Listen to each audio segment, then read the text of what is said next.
Welcome to the road to 1 million US dollars. Let's get right into the Bitcoin chart for today, starting on the 2-hour time frame for Bitcoin, and then later on I'm going to move on to the higher time frames. Currently, as I'm recording this video, we are trading below this descending trend line, and if we were to reach up to this trend line once again, we should be expecting there to be some resistance, at least in the immediate short term. As I'm recording this video, this level of resistance is sitting at around 98.4k, but do take note of the fact that this trends down over time. Either way, so long as we are trading below this descending trend line, Bitcoin is simply trending down over time. Yes, of course, if we start breaking this descending trend line, then we can consider a short-term move to the upside. But until then, guys, Bitcoin is simply trending down and we should expect more downside for Bitcoin. Now, yesterday I got a comment saying that I was flip-flopping, basically being bullish one day, being bearish the next day. And as you guys know, if you have been following me for some time here,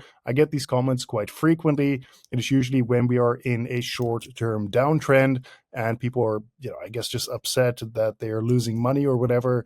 They take it out on me. Personally, I don't care about it. And I actually welcome the criticism because sometimes you guys actually have great feedback for me. But I do think it is instructive to talk about this because there is a difference between the different time frames. So on this 1 day time frame, the base case is basically that so long as we are not getting daily candle closes above 100.7k, I am not looking for higher price action for Bitcoin. And I know that I've basically just been repeating this over and over again for the past couple weeks. On this 1 day time frame, with us being in a bit of a downtrend, you can also see that the actual trend line is now starting to form. And again, it will just be the same as the 2-hour time frame. So long as we are below it, Bitcoin is just trending down. Next, I actually want to move on to this 1 week time frame because earlier today I was looking at something interesting.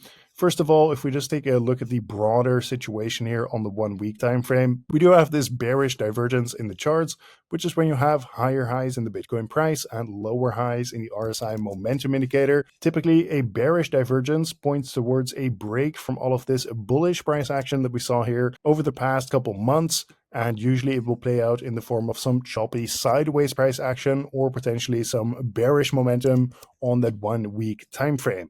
So far, since confirming this bearish divergence, we have basically just seen some choppy sideways price action. And something that I was taking a look at earlier today was actually these Fibonacci levels. I used them in the past on the 1 week time frame here, and we were using them for a little bit in this area, but at some point I kind of stopped talking about the Fibonacci levels.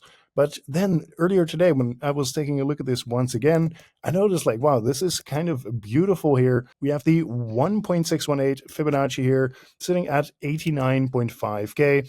And notice how we broke above, and now we are basically just chopping on top of that Fibonacci level. So as long as we're not getting a weekly candle close below this 89.5k level, I would say everything is just good to go here in the long term. And yes, even if we chop around here for a little bit, of course, on the lower time frames, if we now get it dumped down to like 89k, maybe even down to like 86, sweep a bunch of liquidity, but then end up closing the week above this 1.618.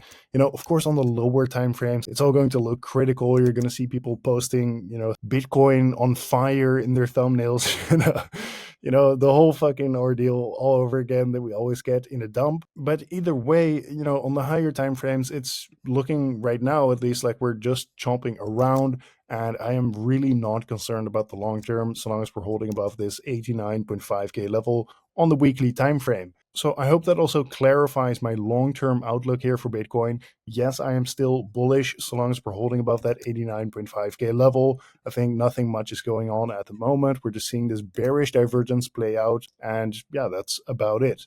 Of course, invalidation for everything being completely fine is, of course, if we get a weekly candle close below this level here. So now you know the level that I am personally looking at on this higher time frame. Either way, for now, moving on to the Bitcoin liquidation heat map, most of the liquidity is still to the upside here at 102.8k, and there is even quite a bit of liquidity to the upside at 99.3k. However, we do have liquidity to the downside as well, for example at 95.1k. And zooming out even further to this 1 month time frame, again, you can see that most of the liquidity is to the upside, and that also ties into my outlook on the weekly time frame.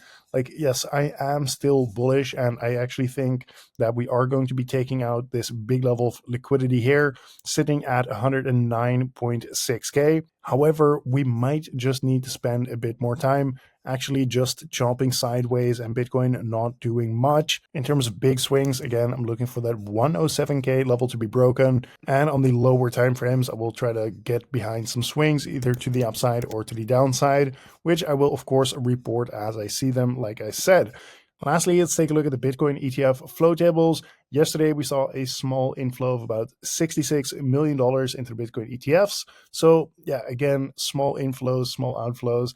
Not too much going on here, guys. So again, it's another relatively short update for today, but I also don't want to waste your time. So if there's not much going on in the charts, I'm not going to be talking about much either. Don't forget to subscribe to the channel with notifications on so you don't miss any of these important update videos. We are now very close to reaching 10,000 subscribers, so I really appreciate that. Either way, this has been today's market update. Thank you very much for watching once again, and I will see you tomorrow in the next one.